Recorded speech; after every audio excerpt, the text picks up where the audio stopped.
Hi, everybody. My name's Jason. I'm Caden. I'm Jaden. I'm Eli. And we are the Yahuwah and the Torah channel. And we thank you guys very, very much for hanging out with us, for being a part of our little tiny table here out in the middle of the jungle. And we are the family that believes, based upon scriptures, that the laws, statutes, and commandments of our Creator that are found in Genesis, Exodus, Leviticus, Numbers, and Deuteronomy is the course for life, is the guidelines for life, is what we should be following. They are not something that has been thrown away. It's not something that's been abolished. It's not something that our Messiah came and decided we don't have to live in Kodesha. We don't have to live as holiness. We can just live as we want to live.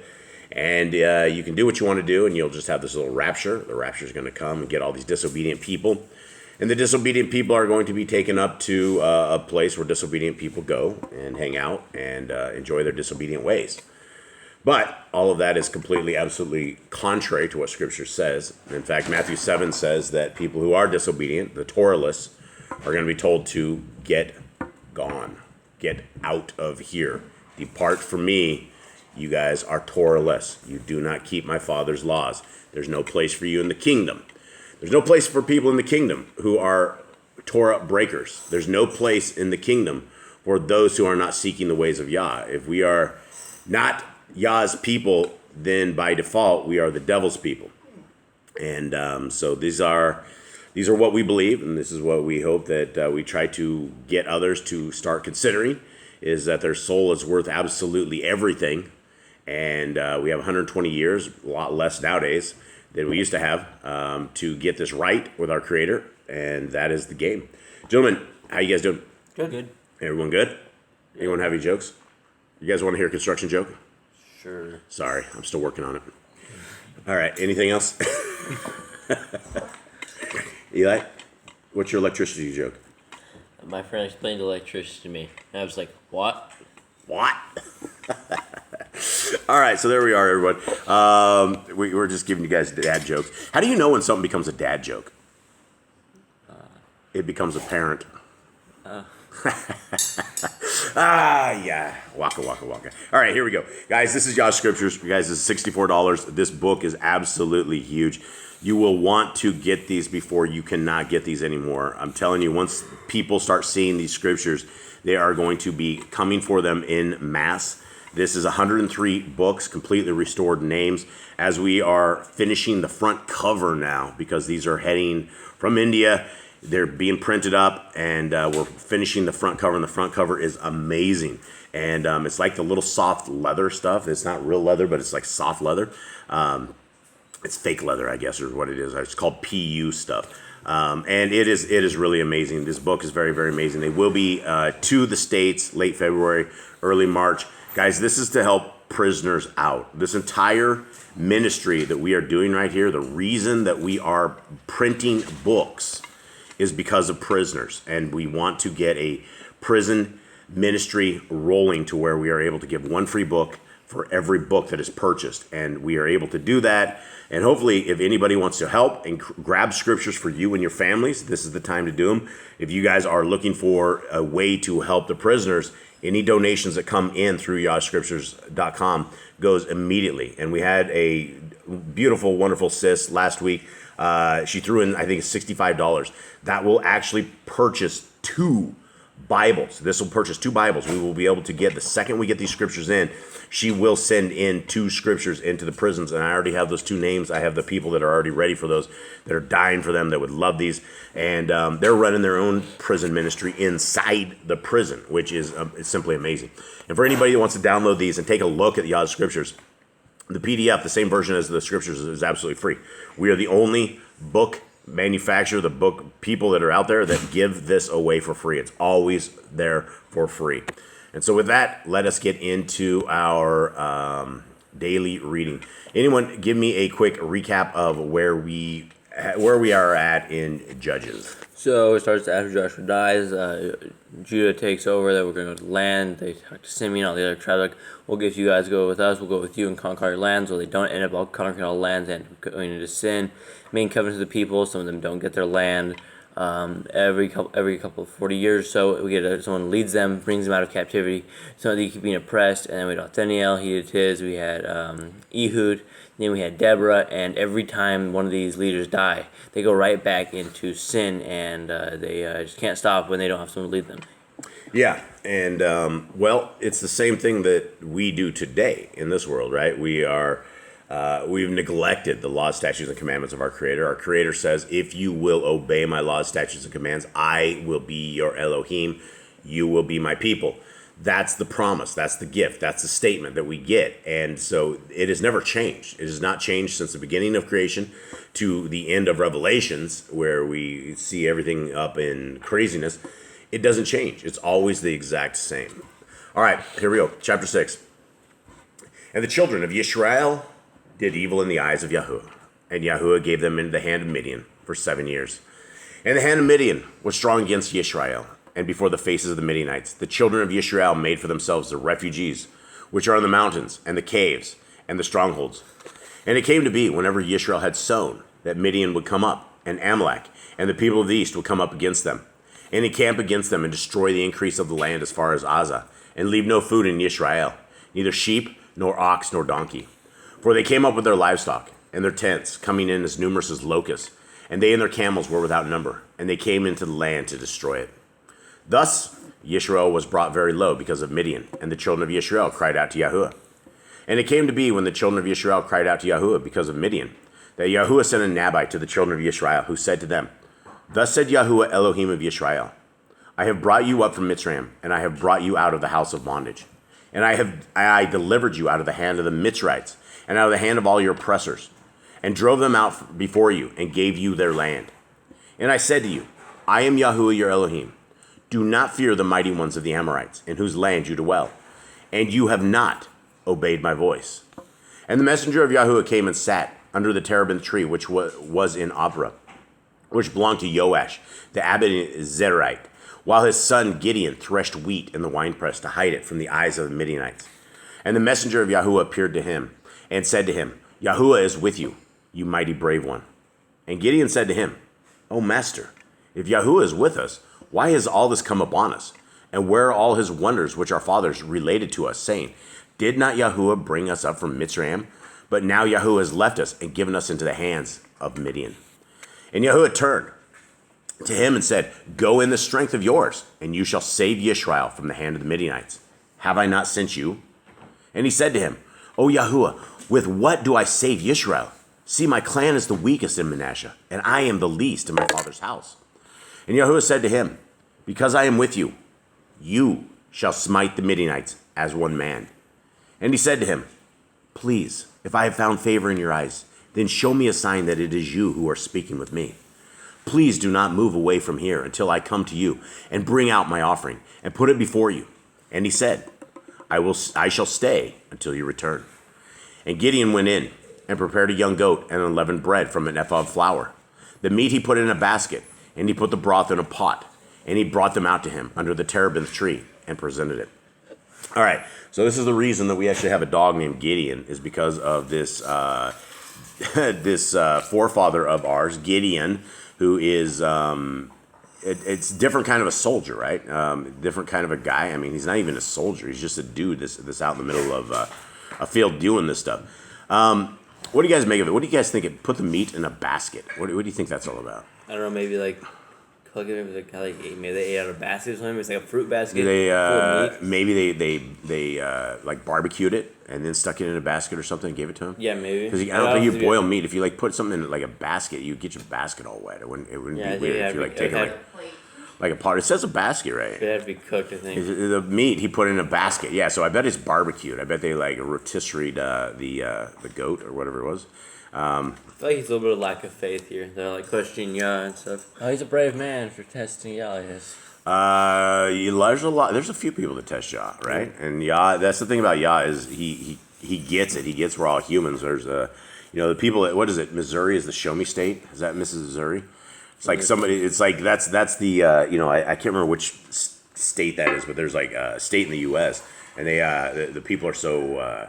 They just don't believe you unless you show me. I think it's Missouri is a show me state. All right. Let's continue on 20, right? Yeah. And the messenger of Elohim said to him, Take the meat and the unleavened bread and lay them on the rock and pour out the broth. And he did so. And the messenger of Yahuwah put forth the end of the staff that was in his hand, and touched the meat and the unleavened bread. And fire went up out of the rock and consumed the meat and the unleavened bread. And the messenger of Yahuwah went from his sight. And when Gideon saw that he was a messenger of Yahuwah, Gideon said, O Adonai Yahuwah, for I have seen a messenger of Yahuwah face to face. And Yahuwah said to him, Peace be with you. Do not fear. You do not die. And Gideon built an altar there to Yahuwah and called it Yahuwah Shalom. To this day it is still an opera of the Abiezerites. And the same night it came to be that Yahuwah said to him, Take the young bull of your father, and the second bull of 7 years old, and you shall throw down the altar of Baal that your father has, and cut down the Asheroth that is beside it. And you shall build an altar to Yahuwah your Elohim on top of this rock in an orderly way, and shall take the second bull and offer a burnt offering with the wood of the image which you cut down. Now, first and foremost, why does Gideon's dad have an altar to Baal? And why does he have an Asheroth This bull? is why they're in captivity right now, because they are disobedient. They keep doing the idol worship. They following into all the nations around them are doing, and they do exactly what they do, and they all forget Yahuwah. That's why Gideon doesn't really know. Yeah, but Gideon's dad has to be like, what, 50 years old maybe, you think? Probably 40, 50 years old? around there. And it was 40 years prior to that where they were just saved. And so inside of a 40-year generation, they've lost it. They've lost it again, right? They just got saved, and all of a sudden now their Asherah poles are back. They're idols to Baal, right? And that's, Yah has said that over and over and over and over. Yet it seems like there is something about these, something about these altars, or something about the Asheroth poles that the people, it's like the people that get tattoos. Once they start getting tattoos and they get hooked on tattoos, they can't stop getting tattoos, right? It's the same thing with anything, any addiction like that, right? But they just, for whatever reason, what are you looking at me for, Mr. Cole? Why? Come on, bring it to the table. Come on. Nothing. Well, It wasn't anything with that. Okay, all right. She was giving me the look. I didn't know if I'd cross the line again. I always cross the lines, and I never know until somebody's scowling at me from across the room. Okay, so I didn't cross the line. So let's talk about this deal. What is the addiction of these altars and these Asherah poles and all of this stuff? Why can't these people just get rid of it? I don't know. I guess they like sitting down in front of a wood statue they made a couple hours ago. You literally have to go do this. You have to go work really hard to build an altar and to bring all this stuff up, right? It just doesn't happen. It's just Right, and then you make it by your hand, and then you're like, "This is now what I serve." talk to me, wooden altar. Like, Talk to me. You protect me. You do whatever for me. Yeah, isn't that crazy? You carve it by your hand. You carve like a little owl or something, right? And it's sitting in front of you, and all of a sudden you're like, little owl that I carved, will you please protect me? And you start worshiping this little owl, and the owl just sits there, and it doesn't know any different, right? It's just a piece of wood. All right, here we go. Where are we at? I believe 25. I feel like if the wood had like 25 any ounces. life to it, I'd just be really confused at what you're doing. Yeah, it's like, What is this, man? and that would be something amazing, right? You carve up a little owl, and it comes to life. I mean, but they don't. They don't come to life. They're dead. I don't think it's 25.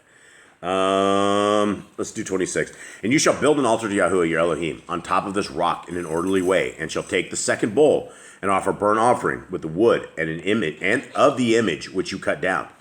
And Gideon took 10 men from among his servants and did as Yahuwah had said to him. And it came to be, because he feared his father's household and the men of the city too much to do it by day, that he did it by night. All right, so what do you think that looked like? A bunch of dudes with lanterns. You 10 guys running around looking for idols. You don't have flashlights back in the day, right? So you're You have like lanterns or maybe like a torch or something like lanterns or torches, and nobody came out to defend their idols of I guess maybe they're Baal. sleeping, didn't hear like the destruction going on. Yeah, it would have been crazy. They would have had to go out there with their pitchforks and lanterns as well to try to fight that off. Okay. And the men of the city arose early in the morning and saw the altar of Baal was broken down, and the Asheroth that was beside it had been cut down. And the second bull was being offered on the altar, which was built. So these guys came out, right? Not only was their stuff cut down, it had been lined up, and it had a bowl burning on it, right? Or however they did their altars, right? I mean, their sacrifices. That would be an interesting sight to see, right? And they said to each other, "Who has done this deed?" And when they inquired and asked, they said, "Gideon, son of Joash, has done this deed." And the men of the city of Joash, and the men of the city said to Joash, "Bring out your son, so that he dies, for he has broken down the altar of Baal." and because he has cut down the Asheroth that was beside it. Now this is his dad's, right? This was his dad's stuff that he did. Yep. Right, and so everybody's really upset about Joash's. This is like Abraham Part 2. Yeah, they're all upset. Hey, man, this dude just cut down our pole. And what did they do? Go out every morning and worship this thing? And they went out to like worship their the Asheroth pole. And I don't understand like what the relationship between an Asherah pole and this was after like Yah just saved them. They had problems in their midst. Asherah is the wife of Nimrod, right? Yeah, and so but I don't understand like. And Baal is what Nimrod. mentality they have like this thing gives them like power or something. Or this thing's like their god. How they come across. There's something mesmerizing about this stuff, or there's something that is almost drug attributed to this, that these people can't get rid of this. It's like they're slamming idols or something. They can't stop slamming that the freaking drugs of death, right? They're idols and things. All right, let's continue on. Now I got the look from Mr. Cole from across the room. Okay. Okay. 31. Thanks for everybody paying attention. I really appreciate Eli and Cade reading along with me on this too as well. 31. And Joash said to all who stood against him, You, would you plead for Baal? Would you save him?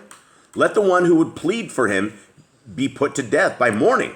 If he is a mighty one, let him plead for himself, because his altar has been broken down. This is so confusing. This is the dad of the idol owner. They're coming to kill his kid, and then he goes, hey, let Baal, let him go deal with this guy, right? Why are we dealing with him? This is cooler than Terok, so. Yeah. Oh, it's throwing the fire, boys. Let's see. Are we in 32, Jade? Yes. So that day he called him Yerubbabel, saying, let Baal plead against him, because he has broken down his altar. Now all Midian and Amalek and all the people of the east were gathered together, and they passed over and encamped in the valley of Yisrael. Then the Ruach of Yahuwah came upon Gideon, and he blew the ram's horn, and the Abiezerites gathered behind him. And he sent messengers throughout all of Manasseh, who also gathered behind him. And he sent messengers to Asher and to Zebulun and to Naphtali, and they came up to meet him. And Gideon said to Elohim, if you are saving Yisrael by my hand, as you have said, see, I am placing a fleece of wool on the threshing floor. If there is dew only on the fleece, and it is dry on all the ground, then I shall know that you are saving Yisrael by my hand, as you have said. And it was so.